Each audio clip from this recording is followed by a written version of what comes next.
하나님의 뜻은 항상 분명합니다. 우리가 참 이럴까, 왜 이러실까, 이게 하나님 뜻일까라고 하는 걸 정말 많이 고민하죠. 저도 그렇지만 여러분도 정말 많이 고민하리라 생각합니다. 근데 분명하거든요. 단지 내가 이해하지 못할 뿐이에요. 근데 분명합니다. 하나님의 계획하신데 역시 그 계획을 반드시 이루십니다.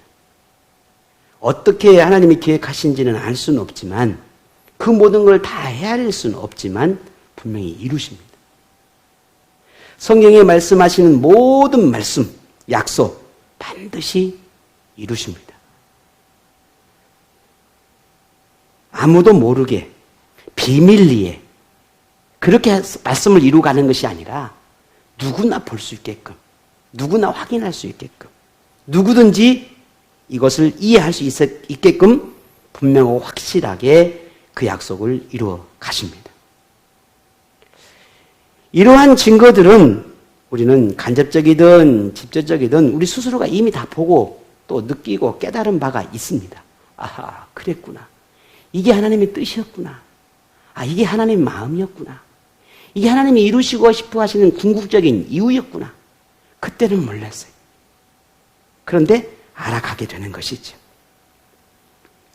그 헤아릴 수 없는 수많은 많은 일들을 이루셨지만 그 중에 우리가 절대로 잊지 않아야 할 것, 그것은 나를, 오늘 여러분을 하나님의 자녀로 삼으셨다라고 하는 이 은혜입니다. 이 놀라운 은혜만큼은 하나님께서 우리의 삶에 평생 이루고 싶어 하셨던 계획이었고 뜻이었습니다. 내가 왜 그때 하나님을 믿었는지, 왜 그때 내가 하나님 앞에 나가게 되었는지 우리는 알 수는 없어요. 제가 신앙생활하고 지금까지 살아오면서 처음에는 그 뜻을 몰랐을 때는 하나님 앞에 이왕 하나님 저를 부르실 거 좀 빨리 부르시지 왜 늦게 부르셨습니까? 라고 하는 생각을 할 때가 있었습니다. 이미 저희 모든 가족이 다 하나님께 부르셨고 다 하나님의 자녀로 삼으셨는데 저만 유독 그러지 않았거든요. 물론 제가 거부했고 그 하나님 앞에 그야말로 배우 망덕한 그런 삶을 살았기 때문이기도 하지만 그래도 하나님 저를 그냥 어떻게든지 붙잡아서 그때 그 순간에 그렇게 나를 부르시지 왜 부르시지 않으셨을까라고 하는 의문을 가질 때가 잠깐 있었습니다. 그런데 시간이 지나고 보니 그게 하나님의 은혜였구나라는 겁니다. 만일 그렇지 않았다면 그때 그 순간에 내가 깨달았고 알게 되고 배울 수 있었던 것은 평생 제가 그걸 알지 못했을 것이니까요. 하나님이 나를 부르심이 나를 선택하며 얼마나 귀하고 소중한지를 나는 알지 못했을 거니까요. 평신도로 혹은 그냥 하나님의 믿음의 삶을 살아내면 좋지 왜 굳이 나를 목사로 삼으셨을까? 물론 한쪽 편에서는 그런 하나님 앞에 욕구와 그런 영적인 마음이 있었던 건 사실이지만 하나님께서 그러지 않도록 나를 막았으면 더 좋았지 않았을까? 근데 왜 하나님 나를 내비려 두셨을까? 그 또한도 하나님의 은혜였다는 겁니다. 많은 일들이 있었고 많은 고비가 있었고 많은 상황이 있었음에도 불구하고 그럼에도 불구하고 하나님의 길을 가야 한다라고 마지막 선택함에 있어서 그게 내가 선택한 것 같아도 결국 그것이 하나님이 부르심이었다는 사실이죠. 오늘 저와 여러분의 인생을 보면서 우리는 숱한 많은 고민들을 생각하고 또 하나님의 말씀을 통해서 우리에게 주어지는 수많은 약속들이 있습니다. 이게 나에게 주신 약속일까? 이게 나를 향한 하나님의 말씀일까? 내가 아닌 저 사람 혹은 또 다른 어떤 사람 아니면 정말 나보다 훨씬 더 믿음이 좋고 훨씬 더 열정을 가지고 훨씬 더 뜨겁게 살아가는 저 사람들을 향한 만의 약속일까? 나는 상관이 없는 걸까? 라고 우리가 생각할 수도 있습니다. 그러나 그렇지 않습니다.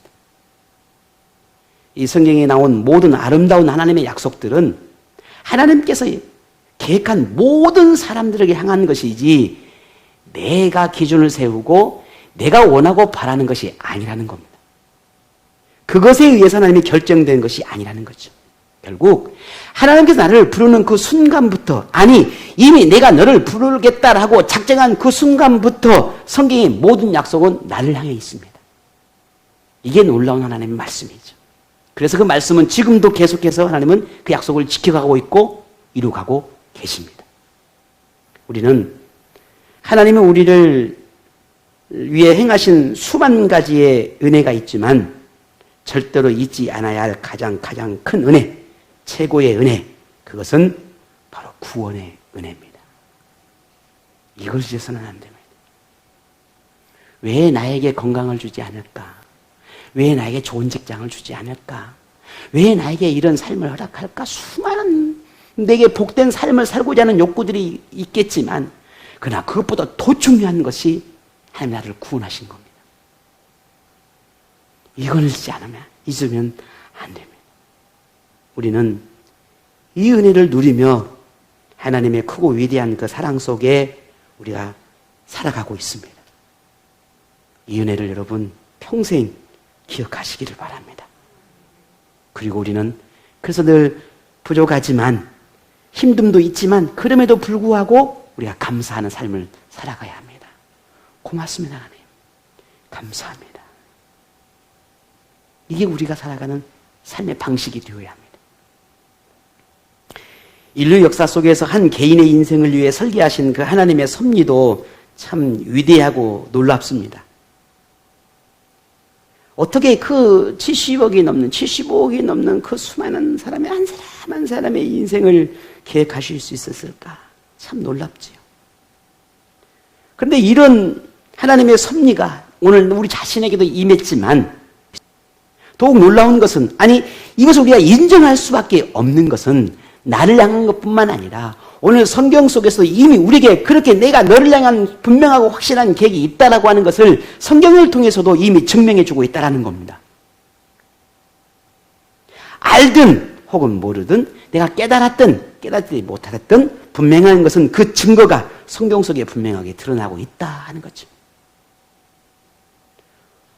오늘 여러분 이미 우리 읽은 것처럼 본문은 요한의 출생이 천사를 통해서 예고되었던 건데 그 출생의 예고가 오늘 성취되었던 것을 보여주고 있습니다.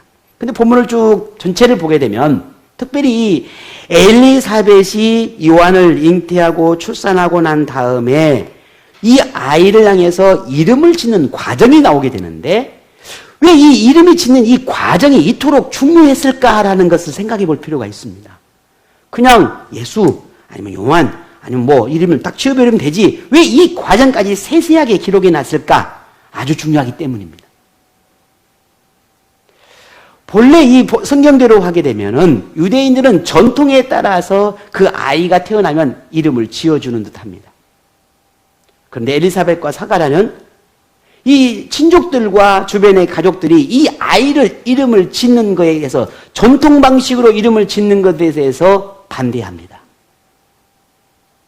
그리고 사가랴가 자신의 이름을, 아들의 이름을 이제 선포하게 되는데 이 과정을 보게 되면 사가랴가 말을 하지 못하고 있죠. 지금 현재 이 본문에 보게 되면. 왜냐하면 처음에 천사가 이 엘리사벳에게 잉태한 소식을 알 때 그때부터 이 사가랴는 말을 할 수가 없게 했습니다. 그게 하나님의 이제 뜻이었어요. 그리고 나서 이제 엘리사벳이 요한에게 아니 지금 다른 분들이 자꾸 이름 가지고 왈가왈부 하는데 당신 이름을 빨리 말씀을 해야 되지 않겠냐고 성경은 눈짓을 했다라는 표현이 나옵니다. 말을 할 수 없으니 이제 적을 수 있는 것을 이 사가랴 앞에 갖다 줍니다. 그리고는 거기에다가 이름을 쓰죠. 뭐라고 줬습니까? 요한이라고 하는 이름을 기록을 합니다. 그리고 순간에 사가랴의 입이 터져서 말이 나오기 시작합니다. 그리고 그 첫 입을 떼서 하나님 앞에 영광을 돌리고 찬양을 하는 그 고백이 오늘 우리가 읽었던 이 본문의 고백입니다. 이러한 모든 과정들 속에서도 하나하나 그 모든 것들이 하나님의 계획이었다 하는 겁니다. 그 다음에 우리가 보게 되면 이 요한의 출생을 두고 그 과정들을 하나하나 보는 많은 사람들의 입에서 어떤 이야기들이 나옵니까? 이런 이야기가 나옵니다. 오늘 66절에 볼까요? 듣는 사람이 다 이 말을 마음에 두며 이르되 이 아이가 장차 어찌 될까 하니 이는 주의 손이 그와 함께 하심이러라 했습니다. 많은 일가 친척들과 주변의 많은 사람들이 나이가 많은 엘리사벳이 아이를 낳았다 하니 그야말로 좀 이런 표현이 좀 그렇긴 하지만 얼마나 구경거리였겠습니까? 우리 여성분들에게는 절대 그런 의미로 제가 말씀드린 거 아닙니다. 얼마나 신기하고 놀라운 일이겠냐는 거예요. 그러니 얼마나 많은 사람들이 관심의 대상이 되었겠습니까? 그런데 그 모든 과정을 지켜보고 있는 친족과 주변 사람들을 이 사가랴에게 일어난 일들과 그에 되어지는 모든 이야기들을 보면 놀라지 않을 수 없었다는 겁니다. 그리고는 그의 모습을 보니 야, 이 아이에게 정말 하나님 함께 하시는구나. 이런 기적 같은 이야기들이 이 아이에게 지금 일어나고 있구나 라고 하는 걸 눈으로 볼 수 있었습니다. 그리고 사가랴가 했던 수많은 이야기들 속에 예언된 모든 말들을 통해서 정말 이 아이가 어떻게 자랐는지 참 우리가 두고 봐야 되겠다 라고 사람들이 그렇게 이구동성으로 이야기했다는 것입니다. 어쩌면 이런 반응이 너무 당연하지 않겠습니까? 왜 그렇습니까? 이 요한에게 하나님이 함께하고 있다는 사실들을 그들이 보았기 때문입니다. 하나님의 능력이 아니면 불가능하다는 것을 인정할 수밖에 없었고 말을 하지 못했던 사가랴가 요한이라고 하는 이름을 쓰는 순간 그의 입이 열리고 말을 할 수 있게 되었다라고 하는 이 놀라운 순간도 그들에게는 그냥 스쳐 지나갈 만한 일은 아니었다는 겁니다. 그러니 사람들은 이 요한에게 집중할 수밖에 없었다는 거죠. 왜? 하나님의 능력이 그들에게 있다는 것을 보았으니까. 궁금해지는 겁니다. 도대체 이 아이가 하나님께서 이 아이를 어떻게 자라게 하실까? 이 아이를 향한 하나님의 그 뜻이 무엇일까? 궁금하기 시작한 것입니다. 이 아이에만 그럴까요? 우리에게도 마찬가지입니다. 하나님이 함께하는 인생은 어떤 인생일까? 하나님이 설계한 인생은 어떤 인생일까? 하나님은 사가랴를 통해서 요한에게 임한 그 인생에 대해서 오늘 본문에 보게 되면 예언을 하게 되지요. 요한은 예수님과는 뗄 수 없는 그런 관계가 있다는 것을 모든 사람들에게 선포합니다. 예수님이 인류에게 어떤 존재인지를 밝히면서 이 요한이 내 아들이 어떻게 이 예수님의 사역들을 감당해 가는지에 대해서 어떤 하나님의 계획이 있는지를 오늘 본문을 통해서 선포하고 있는 것을 보게 됩니다. 이미 우리는 지식적으로 다 알고 있습니다. 요한이 세례 요한이니 이 세례 요한이 예수님과 어떤 관계를 가지고 앞으로 될 것인지를 이미 다 우리는 지식적으로 다 가지고 있어요. 물론 오늘 본문에서도 76절, 77절에 보게 되면 사가랴가 그렇게 예언하고 있는 걸 또 기록하고 있지요. 이 아이여, 네가 지극히 높으신 이의 선지자 일컬음을 받고 주 앞에 앞서 가서 그 길을 준비하여 주의 백성에게 그 죄의 사함으로 말미암아 구원을 알게 하리니 라고 말씀합니다. 요한을 향한 하나님의 인생 설계는 하나님이 보낸 선지자로서 예수님의 사역을 준비하는 자요 백성들에게 예수님을 알리는 것이다 하는 겁니다. 이것이 요한을 향한 하나님의 인생 설계였습니다. 하나님의 모든 계획의 중심에는 늘 하나님의 자녀가 있습니다. 우리 부모들의 삶을 보게 되면 그러지 않습니까? 뭘 먹든지 내가 뭘 하든지 간에 항상 우리 아이들과의 관계를 뗄 수가 없어요. 항상 그래. 그래서 우리 아이들을 저는 늘 그렇습니다. 야, 뭘 먹어도 항상 여기 없는 다른 뭐 주원이가 없다 하면 주원이, 선교가 없다면 선교, 찬양이가 없다면 찬양. 이런 것도 우리 아이들에게 가르칩니다. 야, 이왕이면 선교가 온 날 먹자. 이왕이면 우리 다 함께 있을 때 이걸 하자. 이왕이면 이렇게 하자. 이왕이면 저렇게 하자. 왜냐하면 이 가족이라는 그 중요함들이 부모가 가르쳐야 할 중요한 그 목적이기도 하고 책임이기도 한다고 생각을 합니다. 조금 여러분과 저의 생각이 다를 수는 있습니다. 그러나 우리가 살아가는 우리의 부모들도 우리를 그렇게 귀하고 소중한 존재로 여기며 우리를 양육해 왔지 않습니까? 방법은 달랐어요. 부모의 사랑 표현법도 달랐어요. 그러면 오늘 우리도 그 사랑의 표현법은 다를 수 있고 방법은 다를 수 있지만 우리에게도 부모라고 하는 건 책임을 다해야 된다고 생각을 합니다. 그런데 오늘 이 성경을 보고 하나님과의 관계를 보고 또 우리에게 향하신 하나님의 그 놀라운 말씀들을 바라볼 때 왜 그토록 하나님의 사랑이 귀한지, 왜 그토록 하나님의 그 놀라운 은혜가 이토록 귀하고 아름다운지 조금씩 이해해 가는 것 같습니다. 하나님은 우리가 이해하든 이해하지 못하든 오로지 모든 생각들이 오늘 나를 향해 있습니다. 여러분을 향해 있습니다. 우리가 그걸 이해해보지 못해서 알지 못해서 투정할 수도 있지만 그럼에도 불구하고 온통 모든 생각은 오늘 저와 여러분을 향해 있습니다. 이게 하나님이에요. 어떤 계획을 세우시든지 어떤 말씀을 하시든지 어떤 섭리가 있든지 그 모든 것들은 오로지 저와 여러분을 향해 있습니다. 이게 하나님이에요. 우리 인간들도 그런데 하나님은 오직 하겠냐는 거죠. 우리는 단지 내일도 알지 못해서 우리가 그렇게 살아가는데 하나님은 처음과 마지막까지 다 알고 계신 하나님이 오직 하시겠냐는 거예요.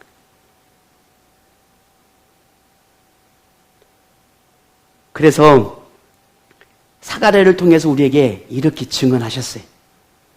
오늘 68절을 보게 되면 찬송하리로다 주 이스라엘의 하나님이여 그 백성을 돌아보사 속량하시며 했습니다.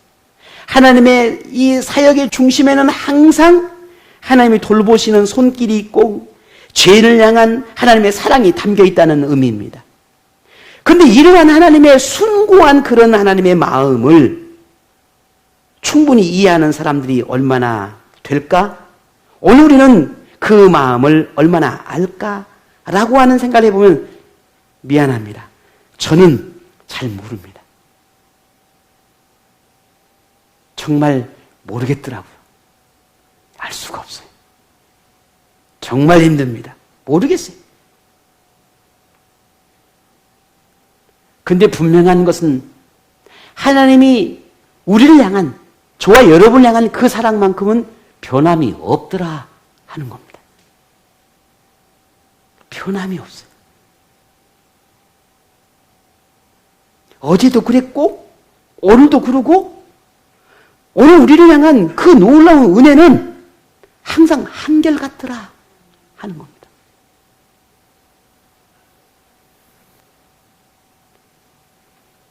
우리가 그 사랑이 정말일까? 그 사랑이 정말 한결같은 건가? 라고 하는 오늘 우리에게 그런 조금이라도 의문이 생긴다면 우리는 하나님께서 그 사랑을 우리에게 어떻게 증명해 주었는지 그 증거를 보면 분명 확실한 확신을 가질 수 있습니다. 그게 뭡니까? 예수님. 예수님을 통해서 우리에게 보여주었어요. 내가 너를 얼마나 사랑하는지, 내가 너를 얼마나 아끼는지 예수님을 통해서 우리에게 보여주셨습니다. 그래서 우리가 예수님을 바라볼수록 그 예수님 안에 하나님의 사랑의 모든 결정체가 거기에 다 담겨 있는 겁니다. 예수님을 통해서 하나님이 우리를 향한 용서와 긍휼의 모든 것들이 거기에 다 담겨 있습니다. 하나님은 이 예수님을 통해서 예수님을 이 요한에게 증언하도록 맡겼다는 거예요. 나는 내 아들을 너 입을 통해서 내가 말해주고 싶다. 세상에 다 선포했으면 좋겠다. 그런데 사가랴가 어떻게 예수님을 알겠습니까? 그래서 오늘 본문에 이 사가랴를 통해서 예수님이 나의 아들 요한을 통해서 선포하고 싶었던 그 예수님이 어떤 분인지를 이 예언을 통해서 두 가지의 의미로 말하고 있어요. 그 먼저 구원의 뿔이라고 하는 비유를 표현해서 말합니다. 오늘 69절 다 같이 한번 읽어볼까요? 우리를 위하여 구원의 뿔을 그 종 다윗의 집에 일으키셨으니. 아멘. 이 뿔이라고 하는 것은 상징적인 의미입니다. 뿔은 흔히 말하면 힘을 상징하죠. 혹은 보호를 상징하기도 합니다. 근데 이것을 다 막연하게 뿔을 상징하고 보호를 상징한다라고 하는 그런 의미보다 참 오늘 너무 감사하게도 하나님은 이 구원의 뿔이 무엇을 의미하는지까지도 그 의미를 본문에 기록해 놨어요. 어떻게? 그 다음 71절을 보니까 이렇게 기록해 놨습니다. 우리 원수, 다시 같이 읽어볼까요? 우리 원수에게서와 우리를 미워하는 모든 자의 손에서 구원하시는 일이라. 아멘. 예수는, 내가 너에게 보낼 이 예수는 구원의 뿔에 비유할 수 있는데, 내가 왜 구원의 뿔이라고 비유했냐면 이와 같은 분이기 때문이다. 어떻게? 예수님께서 우리를 원수로부터, 미워하는 자들로부터 구원해 주시는 분이시다 하는 겁니다. 다시 말해서 우리를 하나님의 원수인 사단으로부터, 하나님을 미워하는 세상으로부터 우리를 보호해주겠다는 겁니다. 우리를 구원해 주시겠다는 겁니다. 그분이 누구라는 겁니까? 예수님이라는 겁니다. 그분을 우리에게 보내주시겠다는 겁니다. 얼마나 감사합니까? 두 번째 의미는 돋는 해라는 의미입니다. 오늘 보면 78절입니다. 같이 읽어볼까요?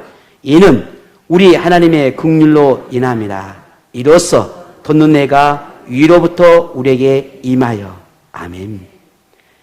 해라고 하는 의미가 뭔지 우리는 금세 알 수 있겠죠? 그런데 돋는 해라 했습니다. 그것은 그만큼 어둠을 몰아내고 세상을 밝게 비출 수 있는 강력한 힘이 있다라고 하는 것을 이렇게 의미하고 있습니다. 역시 이 의미도 본문에 어떤 역할을 하는지, 어떤 목적을 하는지를 본문 79절에 또 해석해 놨습니다. 79절 보겠습니다. 같이 봅니다. 어둠과 죽음의 그늘에 앉은 자에게 비치고 우리 발을 평강의 길로 인도하시로다 하니라. 아멘. 그렇습니다.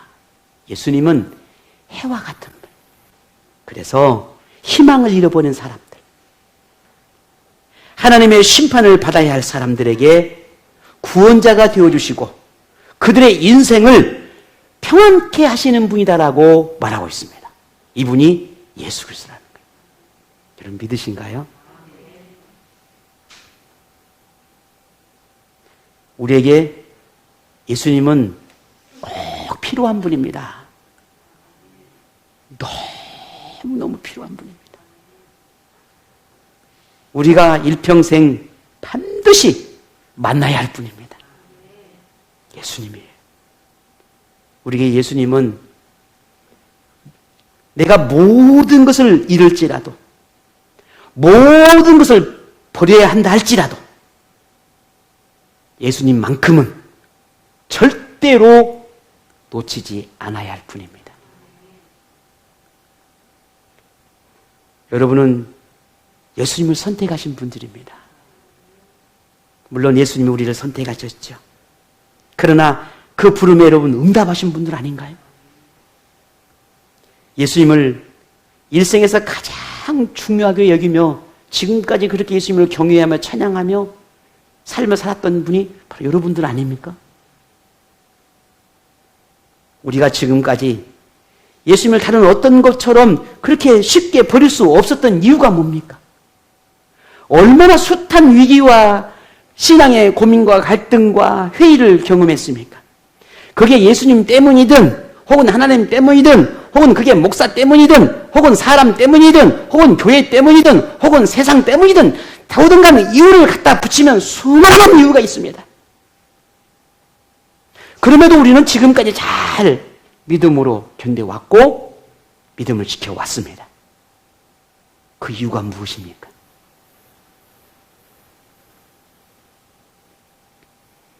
그렇게 예수님을 소중하게 여기며 지금까지 지켜낸 이유가 무엇입니까? 오늘 우리는 압니다. 그 어떤 것보다, 그 무엇보다 우리가 세상 속에서 영적 싸움을 싸울 때 그 영적 싸움을 싸워야 하지만 오늘 우리가 결국 승리하도록 도우신 분이 예수님이었다는 사실이에요. 그게 우리가 예수님을 따를 수밖에 없는 이유였어요. 힘들고 지쳐서 쓰러질지라도 다시 일어날 수 있는 것은 예수님 때문이었습니다. 수많은 이유로 시험을 만나고 믿음의 갈등을 겪어도 다시 오늘 우리가 제자리로 돌아갈 수 있는 것, 예수님 때문이었습니다. 그렇게 예수님이 우리를 또다시 평강의 일로 인도해 가시고 나를 그렇게 붙드신다라고 하는 이 사실을 믿기 때문이었습니다. 그래서 지금 저와 여러분이 이렇게 있는 것입니다. 엎치락 뒤치락 갈팡질팡 숱한 여정이 우리 지난 여정 아닙니까? 그럼에도 불구하고 우리가 견디고 인내할 수 있는 것은 오늘 저와 여러분을 강한 팔로 보호하시고 인도하셨던 바로 그 예수님 우리가 믿기 때문이었습니다. 왜? 나를 더 나은 인생으로 이끌어가고 싶은 분이라는 걸 알기 때문이에요. 지금보다 더 아름다운 믿음의 삶을 살아내도록 붙드신 분이 주님이라는 걸 알기 때문이에요. 내가 이렇게 견뎌야만, 내가 이 시험의 이 과정을 겪고 나면 분명 하나님께서 나에게 하나님의 그 어마어마한 아름다운 영광을 내게 주실 거라고 하는 사실을 믿기 때문이에요. 그래서 지금 내가 견딜 수 있는 것입니다. 우리가 더 나은 인생을 꿈꾸는 것, 희망을 찾고 오늘을 살아낼 수 있는 것, 오늘 저와 여러분 그 모든 이유가 예수 때문이라고 믿습니다. 하나님께서 우리의 인생을 설계하셨다는 사실을 믿기 때문입니다. 어쩌면 우리가 바라는 인생과는 조금은 다를 수 있습니다. 누가 오늘과 같은 이 시대를 상상이라 했겠습니까? 내가 지금 이렇게 흔들리고 수많은 이유 때문에 방황하는 거라고는 누가 상상이나 했겠습니까? 내게 이런 일이 있을 거라고 누가 알았겠습니까? 나와는 상관이 없을 거라고, 나는 결코 그러지 않을 거라고 우리는 그렇게 살아왔습니다. 하지만 저와 오늘 여러분 우리의 모습은 부족합니다. 그렇지만 오늘 우리가 그런 삶을, 지금의 이런 모습들을 원하지는 않았겠지만 좀 더 편안하고 편리한 삶이라면 좋았겠지만 지금 오늘 우리는 어쩔 수 없이 죄와 악과 세상과 질병과 우리는 맞서야 하는 그런 삶을 살아가고 있습니다. 비록 영적인 싸움을 싸우느라 상처도 있고 아픔도 있고 수많은 마음의 그 어둠들이 늘어나고 있기는 사실이지만 그러나 우리는 압니다. 오늘 저와 여러분이 하나님의 영광이 오늘 우리의 것이 될 거라는 걸. 분명 승리가 우리에게 것이 될 거라는 것. 그리고 우리에게 분명 하나님께서 기쁨을 주시고 즐거움을 주실 거라는 것. 결국은 우리가 하나님의 뜻을 이루시는 그 영광된 자리에 있게 될 것이라는 것. 오늘 우리는 믿습니다. 우리가 지금 우리의 삶을 살아내면서 오해하지 않아야 할 것은 하나님이 우리의 인생을 설계하셨다고 해서 필요하면 사용하시고 필요 없으면 폐기하는 그런 일회용품처럼 취급하지 않는다는 겁니다. 쓸모 있으면 하나님이 거두시고 쓸모가 없다 싶으면 버리지 않는다는 말입니다. 하나님의 마음에 드시면 그저 축복을 주시고 하나님 마음에 안 들면 외면하고 저주하신 분이 그런 분이 아니라는 거예요. 우리는 그래요. 우리는 사랑스러우면 사랑스럽고 미워지면 밉고 하고 싶으면 하고 하기 싫으면 안 해요. 우리는 그래요. 그러나 하나님은 그렇지 않습니다. 내가 감당하고 있으면 감당하고 감당 못하면 버리고 내게 주어진 것이 괜찮으면 괜찮은 거고 싫으면 싫고 이게 우리예요. 그러나 하나님은 그렇지 않습니다.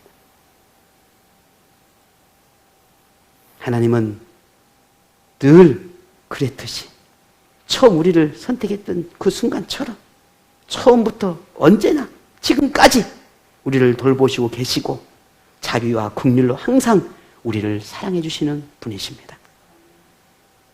요한 사도를 통해서 이렇게 우리에게 말씀하셨습니다. 요한일서 4장 10절에 보게 되면 사랑은 여기 있으니 우리가 하나님을 사랑하는 것이 아니요 하나님이 우리를 사랑하사 우리 죄를 속하기 위하여 화목제물로 그 아들을 보내셨음이니라.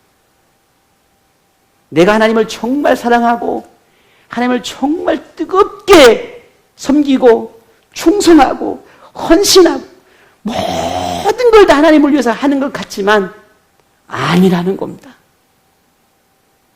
오히려 하나님이 우리를 향한 사랑이 더 크고 위대하다는 겁니다. 우리는 그 위대한 사랑을 결코 잊지 않아야 합니다.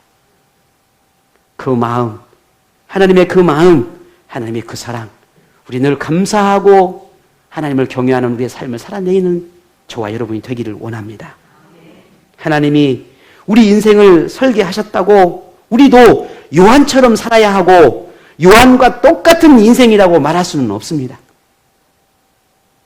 하나님은 저마다 모든 인생의 각자마다 설계한 것이 다르고 기대하고 바라는 것 또한 다릅니다. 그렇지만 요한과 같은 삶의 방식, 요한에게 주어진 사역, 요한이 감당해야 할 인생과 다른 점도 있지만 공통점도 있다는 것을 우리는 알아야 합니다. 하나님이 요한을 통해서 하고 싶어 하는 일, 요한을 통해 이루고 싶어 하신 그 뜻은 우리에게도 똑같습니다. 요한의 삶의 방식도 환경도 문화도 시대도 어느 것도 우리와 똑같지는 않지만 오직 예수님을 믿는 그 믿음은 우리와 똑같습니다. 우리가 요한처럼 선지자는 아닙니다. 하지만 예수님을 사람들에게 전해야 하는 것은 똑같습니다. 우리가 요한처럼 스스로 광야로 나아가서 삶을 살아야 하는 것은 아니지만 하나님을 위해 광야와 같은 세상에서의 삶을 믿음으로 살아내야 한다는 것은 똑같은 것입니다. 우리가 요한처럼 사람들에게 인생의 미래의 희망을 주기에는 참 부족한 사람인 것은 사실이지만 하나님에게 우리는 우리의 모든 삶의 전부가 우리의 모든 머리부터 발끝까지가 다 하나님의 관심거리고 하나님이 지켜보고 계시고 하나님이 집중해서 보고 싶은 그 삶이 우리의 삶입니다. 오늘 여러분 우리 아이들이 자라가면서 이제 철이 들은 것처럼 보이니까 이제 다 컸다고 생각되니까 여러분 관심 더 이상 보이지 않습니까? 아니잖아요. 우리 엄마들 다 그러죠? 김치를 담궜어. 그럼 어떻게 하셔요? 우리 집사님들, 권사님들. 소연아, 김치 한 반 좀 갖다 먹을래? 그러잖아요. 뭘 했어? 야, 이것 좀 가지고 갈래? 다 컸어. 그럼에도 불구하고 여전히 부모의 관심거리에서 떠나질 않아요. 우리가 스스로 믿음에 선 것 같고 우리가 30년, 40년, 50년, 80년의 삶을 살아오면서 하나님을 경외하는 그런 믿음의 삶을 살아서 우리가 든든히 선 것 같지만 우리 스스로는 그런 하나님에게는 평생 우리에게 관심거리고 우리가 하나님의 삶의 집중거리가 되는 것입니다. 그런 하나님의 그 마음을 오늘 우리가 헤아리고 예배하며 찬양하는 그런 삶을 살아가는 우리의 삶이 되기를 원합니다. 하나님은 요한을 위해 인생 설계를 만들었듯이 우리를 위해서도 인생 설계도를 만드셨습니다. 하나님의 설계도 안에는 가장 중요한 것이 우리가 예수님이 누구인지를 알고 그리고 확실한 믿음으로 살아가는 것입니다. 이게 하나님이 가장 원하는 겁니다. 그래서 지금 우리가 예수님을 믿게 되는 것, 이것도 예수님의 설계도 안에, 하나님의 설계도 안에 들었던 이야기예요. 얼마나 감사해요. 우리가 축복 안에 있으니까. 그리고 지금 우리가 하나님에게 야, 그래도 네가 조금 못 믿겠어? 그래도 네가 못 믿겠니? 그래도 조금 의문이 생기니? 그러면 이 말씀을 봐라. 라고 우리에게 그 더욱더 확신을 주게 말씀을 주셨어요. 오늘 본 말씀 볼까요? 75절입니다. 오늘 이 말씀을 붙잡고 오늘 저와 여러분의 믿음이 더욱 견고해졌으면 좋겠습니다. 75절입니다. 종신토록 주의 앞에서 성결과 의로 두려움이 없이 섬기게 하리라 하셨도다. 아멘. 우리를 향한 하나님의 인생 설교대는 평생 하나님과 함께하는 인생입니다. 하나님과 함께 평강을 삶을 누리는 것입니다. 구원에 이를 때까지 하나님을 경외하며 곁에 머무는 삶입니다. 오늘 이것이 우리를 향한 하나님의 설계입니다. 코로나로 인한 지금 우리의 삶은 지쳐 있습니다. 무력함과 막막함에 갇혀 있습니다. 영적인 삶에 대한 의욕도 많이 상실해버렸습니다. 영적인 삶의 기쁨도 많이 희미해진 것이 사실입니다. 비록 지금 우리의 환경과 상황이 녹록하지는 않지만 우리를 위해 구원의 뿌리 되어주시는 이 예수님이 계시다는 거 우리가 잊지 않았으면 좋겠습니다. 돋는 해가 되어서 어둠을 몰아내고 계시다는 사실들을 우리가 잊지 않았으면 좋겠습니다. 오늘 우리의 영혼과 우리의 삶을 제압하고 자꾸만 우리를 흔들어 놓은 이 사단을 우리 주님께서 그들의 발목을 붙잡고 죄와 악을 해결하고 계시다는 것을 우리가 잊지 않았으면 좋겠습니다. 우리 사랑하는 주님들, 그러므로 우리가 믿고 의지하는 분이 주님뿐입니다. 그러니 용기를 내십시오. 희망을 가지십시오. 힘을 내십시오. 지금 예수님은 오늘 저와 여러분의 그 약한 것을 강하게 하시고 여러분을 위한 이 평안의 길을 만들고 계시다는 걸 우리 믿음으로 함께 고백했으면 좋겠습니다. 여러분을 향한 하나님의 인생 설계도는 믿고 의지하고 따르고 경외하는 것이라는 것을 우리가 믿음으로 고백하기 원합니다. 어둠보다는 빛을 바라보십시다. 힘들고 고달픔보다는 하나님께서 지금 우리를 위해 일하고 계시다는 것을 우리가 바라보십시다. 내 몸이 지치고 내 마음이 약해지고 우리의 삶이 뒤죽박죽 되어도 하나님께서 우리를 이끌어 가고 계시다는 것을 우리가 믿음으로 바라보십시다. 그리고 기대하십시다. 비록 지금은 우리의 모습이 이러할지라도 하나님께서 나를 붙드시고 이끌어 가고 계시다는 것. 그렇게 우리가 내일을 보고 희망을 찾는 저와 여러분이 되었으면 좋겠습니다. 사탄과 세상은 우리를 넘어뜨리려고 하지만 우리를 향한 하나님의 인생 설교들을 믿고 힘을 내어 믿음으로 맞서 가시는 오늘 저와 여러분이 되기를 원합니다. 하나님은 그런 오늘 여러분을 도우실 것이고 반드시 이겨내도록 힘을 주시는 분이라는 걸 믿기를 바랍니다. 하나님은 여러분을 그냥 고난의 길로 힘든 길로 가는 것이 아니라 평안의 길로 인도하고 싶어 하시는 분이라는 것을 믿으십시오. 오늘 저와 여러분, 우리 생명에 남은 모든 지체들이 반드시 이 시기를 지혜롭게 믿음으로 이겨내리라 확신합니다. 여러분, 우리의 믿음과 용기로 다시 일어서서 여러분을 강하게 하고 능력 있게 만들어 가시는 그 은혜가 오늘 저와 여러분 가운데 함께 하셔서 충만한 은혜를 붙잡고 이번 한 주간도 그런 믿음으로 승리해 가시기를 주의 이름으로 축복합니다.